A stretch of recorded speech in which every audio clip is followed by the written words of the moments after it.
বিকট একটা আওয়াজ হবে, ইসরাফিল যখন সিংহায় ফুৎকার দিবে গোটা বিশ্বটারে মেসাকার করে দিবে কে? আবার বিশ্বনবী শোনাতে লাগলেন, ইদা জুলজিলাতিল আরদু জিলজালাহা ওয়া আখরাজাতিল আরদু আসফালাহা। বিশ্বনবী বললেন, সেদিন পৃথিবীটা কেঁপে উঠবে, মহা ভূমিকম্প হবে। জমিনের ভেতরে যা আছে, তেলের খনি, গ্যাসের খনি, স্বর্ণের খনি, সবকিছু জমিনটা বমি করে বের করে দিবে। আবার বিষ্ণু বলতে লাগলেন, ইদা রুজ্জাতিল আরদু রাজ্জাও ওয়া বুসাতিল জিবালু বাসসা। সুবহানাল্লাহ পড়েন। জমিনটা কেঁপে উঠবে, পাহাড়গুলো ভেঙে চুরে দুমড়ে মুচড়ে যাবে, গোটা বিশ্বটা কেঁপে উঠবে, সাগরের মুখে দাউ দাউ করে আগুন জ্বলবে। সেই দিনটা হচ্ছে কিয়ামতের দিন। বিষ্ণুনবীর মুখ থেকে বারবার বারবার বারবার এই কিয়ামত কিয়ামত শুনতে শুনতে কাফেরদের মনের ভিতরে ভয় ঢুকে গেছে। কাফেররা মনে মনে কয়, এই মুহাম্মদ তো কোনোদিন মিথ্যা কথা বলতে শুনি নাই। শুনছে? বিষ্ণুনবী ওনার পুরো জীবনে একটি মিথ্যা কথা বলেছেন, একটি অসত্য কথাও তিনি বলেছেন। ওদের মনের ভিতরে ভয় ঢুকে গেছে, কিরে মুহাম্মদ যা বলে তাই তো হয়। এই যে মুহাম্মদ বারবার বারবার কিয়ামতের কথা বলতেছে, যদি সত্য হয়, যদি, চলো মুহাম্মদের জিজ্ঞেস করি যে এই যে কিয়ামতের কথা তুমি বলো, এটা কবে হবে? সুবহানাল্লাহ পড়বেন না? সবাই এসে জিজ্ঞেস করলো, মুহাম্মদ তুমি তো মিথ্যা বলো না, তুমি সত্যবাদী আর সাদিকুল আমিন, তুমি বলো কিয়ামত হবে। আমাদের জানতে বড় মন চায় কিয়ামত যে হবে, কিয়ামতটা কবে হবে? আল্লাহ তখনই আয়াত নাযিল করে বললেন, নবী ওরা জিজ্ঞেস করে কিয়ামত কবে হবে, কিন্তু আপনি বলবেন কেমনে? বলতে পারে একজন, তিনি কে? ইন্নাস সাআতা লাআতিয়াতুন লা রাইবা ফিহা ওয়ালাকিন্না আকসারান নাসি লা ইউমিনুন। আল্লাহ বললেন কিয়ামতটা হবেই হবে, এতে কোনো সন্দেহ নাই। সন্দেহ আছে নাকি? এটা কিন্তু ঈমানের সাথে সম্পৃক্ত। কিয়ামত যে হবে, আমাদের কারো সন্দেহ আছে? কারো সন্দেহ নেই। কারো কি এমন ক্ষমতা আছে যে কিয়ামতকে আটকায় দিবে? বলেন। পৃথিবীর কোন প্রধানমন্ত্রী, প্রেসিডেন্ট, পুলিশ প্রধান, র্যাবের প্রধান, বিডিআর, সেনাবাহিনী, Donald Trump, Barack Obama, George W Bush, Vladimir Putin, Narendra Modi, পৃথিবীর কেউ এই কিয়ামতকে আটকে রাখতে পারে? অসম্ভব। কিয়ামত হবেই, কেউ কিয়ামতকে ঠেকে রাখতে পারবে? এটা হবে, কিন্তু কবে হবে কেউ জানে না, একজন ছাড়া। তিনি কে? ইন্নাল্লাহ ইনদাহু ইলমুস সাআহ। আল্লাহর কাছে আছে এই কিয়ামতের জ্ঞান, কেউ এই জ্ঞান রাখে। সাইয়েদনা জিবরাইল বিশ্বনবীকে একবার প্রশ্ন করলেন, ইয়া রাসূলুল্লাহ সাল্লাল্লাহু আলাইহি ওয়াসাল্লাম, মাতা সাআহ? এই যে আপনি কিয়ামতের কথা বলেন, এই কিয়ামতটা কখন হবে? বিশ্বনবী বললেন, মাল মাসউলু আনহা বিআ'লামা মিনাস সাইল। ও জিবরাইল, তুমি যেমনি জানো না, আমিও জানি না। সুবহানাল্লাহ পড়ে। যারা জিজ্ঞেস করা হয়েছে সে জিজ্ঞাসাকারীর চেয়ে ভালো জানে না। মানে তোমার যা দশা আমারও একই দশা, তুমিও জানো না আমিও জানি না, তো জানে কে? আবার এক সাহাবী বললেন, ইয়া রাসূলুল্লাহ মাতা সাআহ? কিয়ামত কবে হবে? বিশ্বনবী কোনো উত্তর না দিয়ে আবার সাহাবীরা প্রশ্ন করলেন, বললেন, ওয়া মাযা আ'দাতা লিস-সাআহ? কিয়ামত কবে হবে জানার জন্য পাগল হলে কেন? কিয়ামতের জন্য তুমি কি প্রস্তুত করে রেখেছো? সাহাবী বলে, মা আ'দাতু লাহা শাইআন ইয়া রাসূলুল্লাহ। ইয়া রাসূলুল্লাহ, আমি কিয়ামতের জন্য কিছুই প্রস্তুত করতে পারি নাই। ইল্লা আন্নী উহিব্বুল্লাহ ওয়া রাসূলুহু। একটা জিনিস আছে, সেটা কি? সেটা হচ্ছে আমি আল্লাহরে আর আল্লাহর রাসূলকে বড় ভালোবাসি। বিশ্বনবী বললেন, ফাইন্নাকা মা মান আহবাবতা। তুমি তো ভালো জিনিসে জোগাড় করেছো, জেনে রাখো তুমি যাদেরকে ভালোবাসো কিয়ামতের দিন জান্নাতে ঢুকে কিয়ামতের পরে জান্নাতে তাদের সাথেই তুমি থাকবা। যার সাথে যার ভালোবাসা, তার সাথেই তার জান্নাত। চিল্লায় বলেন ঠিক কি না? তাহলে বুঝা গেল এই কিয়ামত হবেই। এই কিয়ামতে কেউ ঠেকায় রাখতে পারে না। আর কিয়ামত কবে হবে এটা কেউ জানেও না, এমনকি জিবরাইলও জানতেন না। সাইয়েদনা জিবরাইল, এমনকি বিশ্বনবী মুহাম্মদ রাসূলুল্লাহ সাল্লাল্লাহু আলাইহি ওয়াসাল্লামও জানতেন না। জানে শুধু একজন, তিনি কে? কিন্তু অনেকে দেখবেন ইদানিং কালে বলে ফেলে যে অমুক সালে কিয়ামত। আছে না নাই? বই করে নাই এগুলা? হ্যাঁ, অনেক জায়গায় কিন্তু এরকম বলে 25 সালে কিয়ামত, 30 সালে, 35, 40। এটা বলার ক্ষমতা আপনারা দিয়েছে কে? এটা তো মিনাল উমুর আল গায়বিয়া, অদৃশ্যের খবর। অদৃশ্যের খবর তো কেউ জানে না। কে জানে? অদৃশ্যের খবরের ব্যাপারে কিছু বলতে চাওয়া মানে অদৃশ্যের ব্যাপারে হস্তক্ষেপ করা, এটা কুফরি। কথা বলেন। এজন্য কিয়ামত কবে হবে এক্সাক্ট টাইম আমরা কেউ জানি না, এটা আল্লাহ। বিশ্বনবীও জানতেন না। তবে বিশ্বনবী কিয়ামতের কিছু আলামত আমাদের সাথে শেয়ার করেছেন।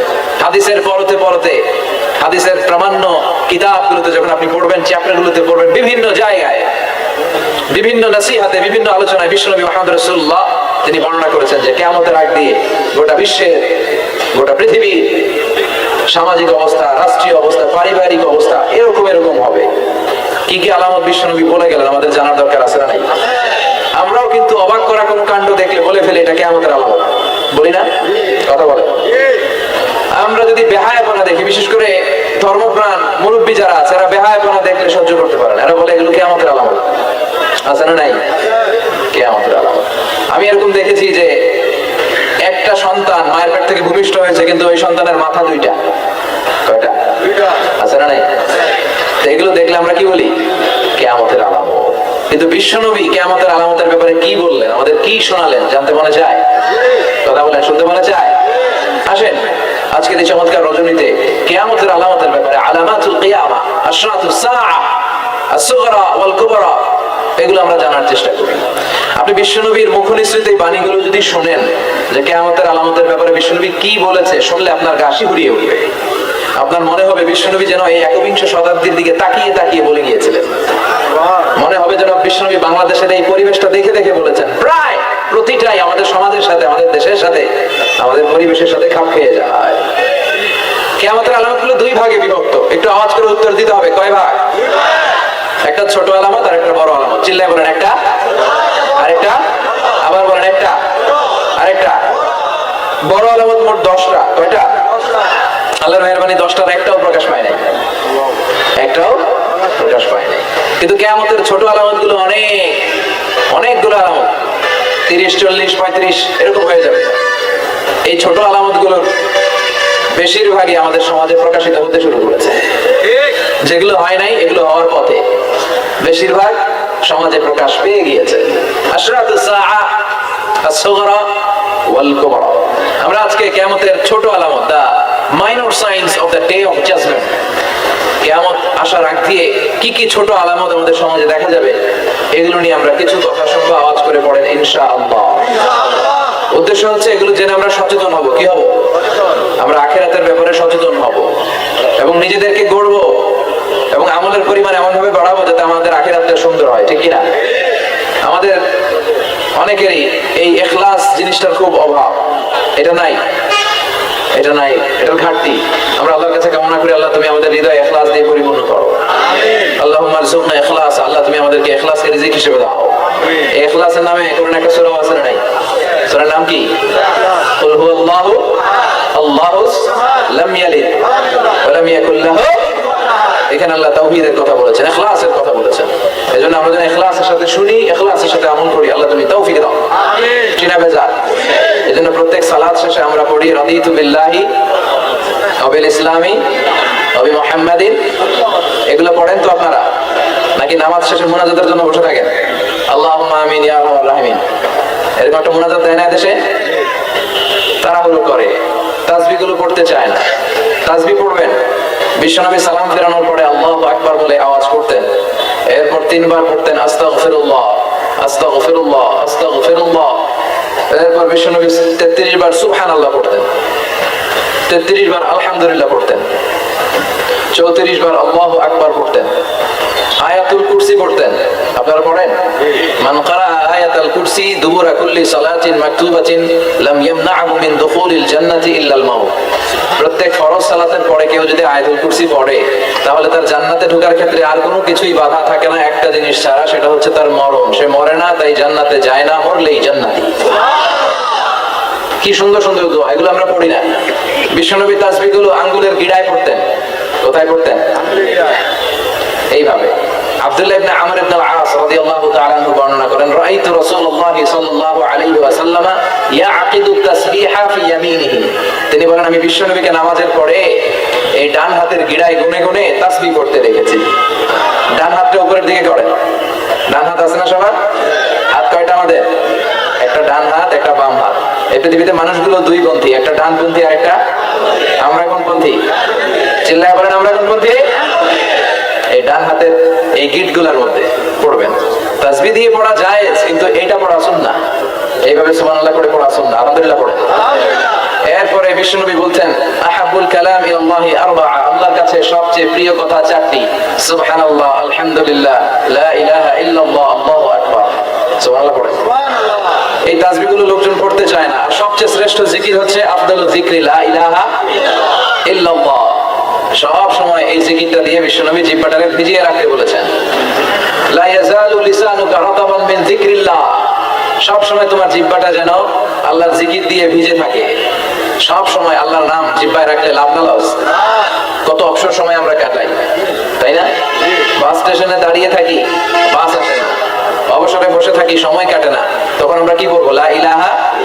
Every night and every day, every night and every day, never forget to say la ilaha illallah, never forget to say la ilaha illallah. Every night and every day, every night and every day, never forget to say la ilaha illallah. When you're walking down the street, use your time and repeat and say in every heartbeat la ilaha illallah. Every night and every day, every night and every day, never forget to say la ilaha illallah. চিল্লায় পড়েন আল্লাহু আকবার। দিনে রাতে যখনই আমরা অবসর পাবো আমরা কি করবো? লা ইলাহা ইল্লাল্লাহ। আর সবকিছু করবো একজনের খুশির জন্য, তিনি কে? আল্লাহর খুশির জন্য করলেই ওই কাজে আপনি সওয়াব পাবেন। আর লোক দেখানো মানসিকতা নিয়ে যদি আমরা কোনো ইবাদত করি, সওয়াব পাওয়া যাবে? মানুষকে দেখাতে যদি আমরা সালাত পড়ি, মানুষকে দেখানোর জন্য যদি রোজা করি, মানুষকে দেখানোর জন্য যদি দাঁড়িয়ে রাখি, মানুষকে দেখানোর জন্য যদি হজ করি, জিকির করি, দান করি, এটার কোনো দাম আছে? কথা বলেন। মিজানের পাল্লায় এটারে উঠাই দিলে এটার কোনো ওজনই হবে না, নাউজুবিল্লাহ বলি। আর আপনি আল্লাহর খুশির জন্য সামান্য ইবাদত করেছেন, সামান্য, যত সামান্য, এই সামান্য ইবাদত করে মিজানের পাল্লায় উঠিয়ে দিলে এটারে উহুদ পাহাড়ের সমান ওজন করে দিবে কে? আবার আল্লাহর কাছে সবচেয়ে প্রিয় আমল ওইটা যেটা মানুষ কন্টিনিউয়াসলি করে। আহাব্বুল আ'মালি ইলাল্লাহি আদওয়ামুহা ওয়া ইন কাল্লা, যদিও পরিমাণে কম হয়, প্রতিনিয়ত যেই কাজটা বান্দারা করে ওই কাজটা আল্লাহ বেশি পছন্দ করে। সুবহানাল্লাহ পড়েন। এক রাতে এশকের ঠেলায় সারা রাত তাহাজ্জুদ করছেন, আর সারা বছর এক রাতেও নাই, এরকম আছে না নাই? হ্যাঁ, কদরের রাতে খালি তাহাজ্জুদ, সারা বছর আর পড়ে না। এটা আল্লাহর কাছে বেশি প্রিয় নয়, বরং প্রতি রাতে একটু সময় সুযোগ করে 2 রাকাত 4 রাকাত, এটা আল্লাহ বেশি পছন্দ করে। এজন্য আমরা যা করবো আল্লাহর খুশির জন্য করবো। মারামারি করলেও, কথা বলেন, বিশ্বনবীর জীবনে মারামারি আছে না নাই? তবে এটা ইসলামের পক্ষে। মাক্কি জীবনে উনি শুধু মার খেয়েছেন, মার দেন নাই। কথা বলেন। তায়েফের ময়দানে পাথরের আঘাত খেলেন, মক্কার জমিনে উটের পচা নাড়ি পুরি বিশ্বনবীর কাঁধের উপর চাপিয়ে দেওয়া হতো, মারধর করা হতো, পাগল বলা হতো, গণক বলা হতো, মজনুন, কাহিন, শায়ের, কবি বলা হতো। বিশ্বনবীর জীবনে গালমন্দ আছে না নাই? তার মানে এটাই প্রমাণ করে এত শ্রেষ্ঠ মানুষ হয়েও, আল আমিন হয়েও তিনি গালমন্দ থেকে বাঁচতে পারে না, সমালোচনা থেকে বাঁচতে পারে নাই। আপনি হকের কথা বললে আপনার বিরুদ্ধে সমালোচনা হবেই। যেই গাছের মধ্যে ফল আছে ওই গাছেই ঢিল ছোড়া হয়, যে আম গাছে আম নাই ওইটাতে কেউ ঢিল ছোড়ে না। আপনি যদি হকের পক্ষে থাকেন, আপনি হকের পক্ষে আছেন না নাই? কিভাবে বুঝবেন? যদি আপনার গালমন্দ করে, আপনার পিছু পিছু যদি লাগে, আপনার সমালোচনা যদি শুরু হয়ে যায়, বাতিলের তীর অন্য কোথাও না যেয়ে যদি আপনার বুকে এসে বিধে, বুঝতে হবে আপনি বাতিল নন, আপনি হক। চিল্লা এখন ঠিক কিনা? ইমাম ইবনে তাইমিয়াকে জিজ্ঞেস করা হয়েছিল হক দল কোনটা, চিনব কি করে? ইমাম ইবনে তাইমিয়া বললেন, হক দল কোনটা এটা আমরা চিনতে ভুল করলেও বাতিলরা ভুল করে না। বাতিলরা যেই দলের দিকে তীর ছোড়ে, সমালোচনার তীরবান ছোড়ে, জুলুম, নির্যাতন, অত্যাচার, জেল জরিমানা দিয়ে তাদের জীবনটাকে জাহান্নাম করে দেয়, তারাই হকের উপর দণ্ডায়মান আছে, এটা তোমরা ভেবে নিবা।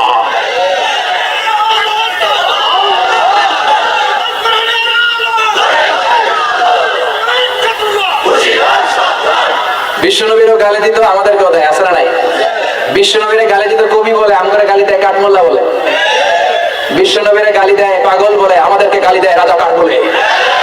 বিশ্বনবীরে গালি দেয় মাজনুন বলে, আমাদেরকে গালি দেয় যুদ্ধ অপরাধী বলে। যুগে যুগে এই গালিগালাজ আছে না নাই?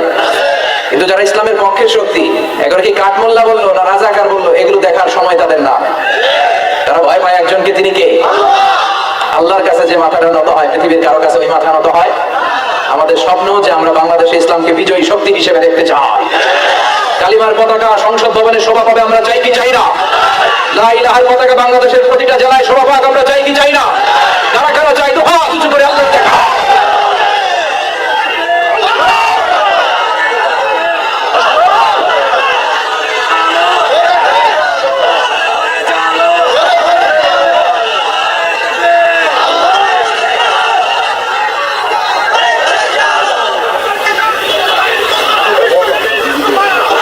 ইসলামের আল্লাহ আমাদের এই ভালোবাসা, আমাদের এই আবেগ, আমাদের এই উচ্ছ্বাস, আমাদের এই স্বপ্নকে তুমি কবুল করো।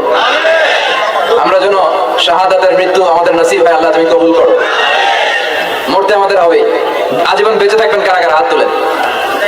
হ্যাঁ, আসি। ফেরাউন বাঁচতে পারে নাই, নমরুদ বাঁচতে পারে নাই, আবু জাহেল বাঁচতে পারে নাই, এখনো যারা জুলুম করে এরাও বেঁচে থাকতে পারবে না, অসম্ভব। জুলুম যারা করে তাদের পক্ষে আল্লাহর কোনো সাহায্য নাই, আর যারা মজলুম, যাদের রক্ত জমিনে লাগে, ওদেরকে আকাশ থেকে সাহায্য পাঠায় কে? এজন্য মজলুমদের ভরসার একটা জায়গা হচ্ছে আমার রব। চিল্লায় বলেন ঠিক কিনা? এজন্য আমরা আল্লাহর কাছে কামনা করি, আল্লাহ মৃত্যু যখন হবেই তুমি শাহাদাতের মৃত্যু দিও। বিশ্বনবী সবসময় দোয়া করতেন, আল্লাহ তুমি শাহাদাতের মৃত্যু দাও। সাইয়েদনা ওমর ফারুক দোয়া করতেন, আল্লাহুম্মা রযুকনা শাহাদাতান ফি সাবিলিক ওয়াল মাউতা ফি বালাদি রাসূলিক। হে আল্লাহ তুমি আমাকে শাহাদাতের মৃত্যু দাও, আর বিশ্বনবীর এই মদিনার বুকে আমার শেষ নিঃশ্বাস ত্যাগ করার সুযোগ করে দাও। ওনার দোয়াটা কবুল করে নিল কে? উনি নামাজে সালাতে ইমামতি করা অবস্থায় আবু লুলু আল মাজুসি নামক এক অগ্নি উপাসকের ছুরিকাঘাতে নিহত হয়েছে। শাহাদাতের মৃত্যু, সুবহানাল্লাহ পড়ে। আমাকে শহীদ করে সেই মিছিলে শামিল করে নিও, যে মিছিলের নেতা মীর হামজা কোবায়ে খাব্বাব আল্লাহর কাছে ছিল অতি প্রিয়, শামিল করে নিও। আমাকে শহীদ করে সেই মিছিলে শামিল করে নিও। পড়ি আমিন। বিশ্বনবী বললেন, শাহাদাতের তামান্না যার হৃদয়ে নাই সে মুমিন হতে পারে না, সে মুনাফিক। মুমিনের সবসময় শাহাদাতের তামান্না থাকবে।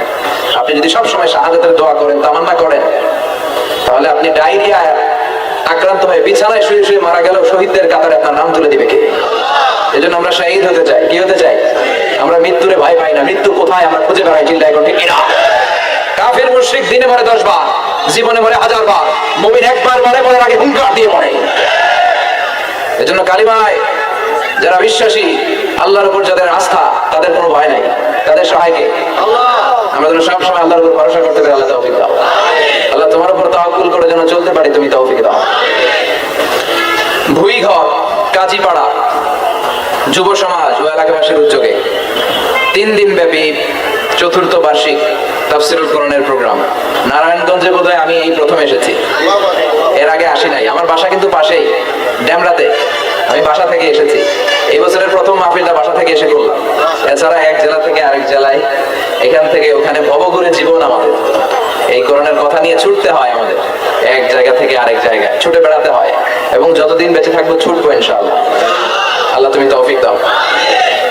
আজকে দ্বিতীয় রজনী, প্রথম রজনীতে কথা বলেছেন হযরত মাওলানা কামরুল ইসলাম সাইদ আনসারী। আসছিল তো না? আলহামদুলিল্লাহ। আর আগামীকাল শেষ রজনী, সমাপনী রজনীতে কথা বলবে আমার খুব প্রিয় আমার ভাই হযরত মাওলানা সাদিকুর রহমান আল আজহারী। একসাথে আমরা মিশরে পড়াশোনা করেছি। আপনারা আগামীকাল আসবেন তো? ইনশাআল্লাহ। এই প্রোগ্রামের সভাপতি হচ্ছে আলহাজ এ কে এম আফজাল হোসেন। আচ্ছা, আগামীকাল। আজকে সভাপতি হচ্ছে আলহাজ মোহাম্মদ শাহিন খন্দকার ভাই, দেখা হলো। প্রধান অতিথি এম কামাল উদ্দিন, উনি আসছে? আচ্ছা, যারাই এসেছে প্রত্যেকের জন্য আল্লাহ যেন এই মাহফিলটা আমাদের নাজাতের ওসিলা বানায়। 4 বছর ধরে এই ময়দানে কথা হয়, আমরা চাই এটা আজীবন চলুক, ঠিক কিনা? আল্লাহ তুমি কবুল করো। আমি আমার খুতবার শুরুতে সূরাতুন আন-নাজিআত থেকে 3টা আয়াত তেলাওয়াত করেছি। আয়াত নাম্বার 42, আয়াত নাম্বার 43, আয়াত নাম্বার 44। এই আয়াতে আল্লাহ তাআলা বলছেন, হে নবী, লোকেরা আপনাকে কিয়ামতের ব্যাপারে জিজ্ঞেস করে, আপনি কিয়ামতের ব্যাপারে কি বলবেন? আপনি তো কিছু জানেন না এই ব্যাপারে। এই ব্যাপারে জানে কে? বিশ্বনবী যখন মক্কার জমিনে কিয়ামতের ব্যাপারে বারবার মক্কার লোকদেরকে সাবধান করতে শুরু করলো যে এই দিন দিন না, আরো দিন, এই দিনটাই দিন নয়, বিশাল একটা জগৎ পড়ে আছে, সেটা শুরু হবে কিয়ামত দিয়ে, সব লন্ডভন্ড হয়ে যাবে। তখন লোকেরা বিশ্বনবীকে জিজ্ঞেস করতে শুরু করলো, মুহাম্মদ সাল্লাল্লাহু, এই যে তুমি কিয়ামতের কথা বলো, এটা কবে হবে? ইয়াসআলুনাকা আনিস সাআতি আইয়ানা মুরসাহা ফীমা আনতা মিন যিকরাহা ইলা রাব্বিকা মুনতাহাহা। সুবহানাল্লাহ। ও নবী, লোকেরা আপনারা জিজ্ঞেস করে কিয়ামত কবে হবে, কিন্তু কবে হবে এটা আপনি কেমন করে বলবেন? এটা তো আপনি জানেন না, গোটা বিশ্বের কেউ জানে না, জানে একজন, তিনি কে? They are asking about the day of resurrection. People are asking you about Qiyamah. Who are you to talk anything about it? Only Allah has the final word regarding Qiyamah. ও নবী, লোকেরা আপনারা কিয়ামত কবে হবে খালি ধরে জিজ্ঞেস করে, তো এই ব্যাপারে আপনি কথা বলবেন কি করে? এই ব্যাপারে কোনো জ্ঞান তো আমি আপনাই দিই। কিয়ামত কবে হবে এটা জানি শুধুমাত্র আমি আল্লাহ। চিল্লায় বলেন ঠিক কিনা? বিশ্বনবী মক্কায় কিয়ামতের ঘোষণা দিলেন। বিশ্বনবী বললেন এই পৃথিবী এরকম থাকবে না, সব ভেঙে চুরে খান খান হয়ে যাবে। আল কারিআতু মাল কারিআতু ওয়া মা আদরাকা মাল কারিআ। বিশ্বনবী কিয়ামতের ছোট আলামতের ব্যাপারে যা যা বললেন সেগুলো যদি আমরা ধারাবাহিকভাবে শুনতে চাই, তাহলে প্রথমেই যে আলামতের কথা বলতে হবে সেটা হচ্ছে বিআসাতু রাসূলিল্লাহি সাল্লাল্লাহু আলাইহি ওয়াসাল্লাম। বিশ্বনবীর এই পৃথিবীতে, এই ধরাতে আগমনটাই হচ্ছে কিয়ামতের সর্বপ্রথম আলামত। সুবহানাল্লাহ বলতে বললেন না? বিশ্বনবীর আগমন পৃথিবীতে হয়েছে কি হয় নাই? কথা বলেন। বিশ্বনবী যে আসছেন আবার চলে গেছেন, বিশ্বনবীর আগমনটা হয়ে গিয়েছে পৃথিবীতে কয় বছর চলে গেল? প্রায় 1400-1500 বছর চলে গেল, এখনো কিয়ামত হয় নাই। সুবহানাল্লাহ বলেন। বিশ্বনবী বলতেন বুইসতু আনা ওয়া সাআতু কাহাতাইন, আমি এবং কিয়ামত এইভাবে পিঠাপিঠি হয়ে নাজিল হয়েছে। এই আঙ্গুল থেকে এই আঙ্গুলের মাঝখানে যেমনি তেমন কোনো ব্যবধান নাই, আমি বিশ্বনবী আর কিয়ামতের মাঝখানেও তেমন কোনো ব্যবধান নাই। বিশ্বনবী সাহাবাদেরকে বুঝাতে যে প্রায় এরকম আঙ্গুল ব্যবহার করতেন, ইশারা দিতেন, আঁকা ঝোঁকা করতেন। এখন আধুনিক শিক্ষা পদ্ধতিতে এগুলো ব্যবহার হতে শুরু হয়েছে। এগুলো সব বিশ্বনবীর মেথোডোলজি। সুবহানাল্লাহ বলবেন না? বিশ্বনবী আবার আরেক জায়গায় বলেছিলেন আনা ওয়া কাফিলুল ইয়াতীমি কাহাতাইন। আমার আঙ্গুলের দিকে দেখতেছেন? হ্যাঁ, আনা ওয়া কাফিলুল ইয়াতীমি কাহাতাইন, আমি আর ইয়াতীমের রক্ষণাবেক্ষণকারী জান্নাতে এরকম কাছাকাছি থাকবো। এই দুই আঙ্গুল যেমনি কাছাকাছি, আমি আর ইয়াতীমের রক্ষণাবেক্ষণকারী এরকম জান্নাতে থাকবো কাছাকাছি। আমরা এখন রক্ষণাবেক্ষণ করবো কি? ইয়াতীমের সম্পদ লুণ্ঠনের ক্ষেত্রে আমরা এক নম্বর। চিল্লায় ঠিক কিনা? ইয়াতীমের মাথায় হাত বুলিয়ে দিলে আল্লাহ খুশি হয়ে যায়। ইয়াতীমদেরকে ভালোবাসলে আল্লাহ তারে ভালোবাসে। এতিমের জন্য দান সদকা করলে তার মর্যাদা বাড়ায় দেয় কে? আমাদের এলাকাগুলোতে এতিমখানা নাই? আমাদের সমাজে এতিম আছে না নাই? তার বাবা নাই, তার মা নাই, এতিম। আপনি তার ঘরে খাবার পৌঁছে দেন, আপনার আব্বার কবরটারে জান্নাতে টুকরা বানায় দিবে কে? এতিম মিসকিনদেরকে সহায়তা করবে, দান সদকা ওইখানে করবে। ওইদিকে টাকা না দিয়ে মাজারে যে টাকা দেয় এরকম লোক আছে না নাই? মাজারে টাকা দেওয়া যাবে অপ্রয়োজনে? মাজারে কেন টাকা দিবে? ওখানে একজন লোক শুয়ে আছে, পড়ে আছে, ওনার টাকা লাগবে? টাকা লাগবে আমাদের জীবিত যারা আছে, আমাদের গরিব দুস্থ সুবিধা বঞ্চিত মানুষ যারা আছে তাদের টাকা লাগবে। এজন্য মাজারে যে মানত করা যাবে, মানত করতে